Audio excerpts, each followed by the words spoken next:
മേടിച്ചിട്ടുണ്ട്. അപ്പോൾ മഞ്ഞൾപ്പൊടി നല്ലോണം ഉപ്പും നല്ലോണം മിക്സ് ചെയ്ത് നമുക്ക് റെസ്റ്റ് ചെയ്യാൻ വയ്ക്കാം. ഒരു അരമണിക്കൂർ 1 മണിക്കൂർ ഇരുന്നാലും കുഴപ്പമില്ല. പകുതി മുറി നാളികേരത്തിൻ്റെ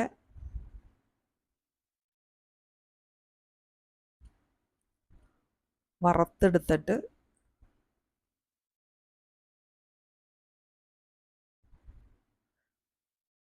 അതൊന്ന് അരച്ചെടുക്കണം. ചൂടാറിയതിന് ശേഷം അരച്ചാൽ മതി. നമ്മൾ വേറൊരു പാത്രത്തിൽ എണ്ണ ഒഴിച്ച് കടുകിട്ട് പെരിഞ്ചീരകം ഇട്ട് നല്ലോണം പൊട്ടിക്കഴിയുമ്പോൾ ചെറിയുള്ളി, ഒരു വലിയ ചെറിയുള്ളി ആണെങ്കിൽ ഒരു 10-15 എണ്ണം. ചെറിയുള്ളിയുടെ എണ്ണം കൂടുന്നതനുസരിച്ച് ടേസ്റ്റ് കൂടും. പിന്നെ ഇഞ്ചി, പച്ചമുളക്, വെളുത്തുള്ളി, ഇത്ര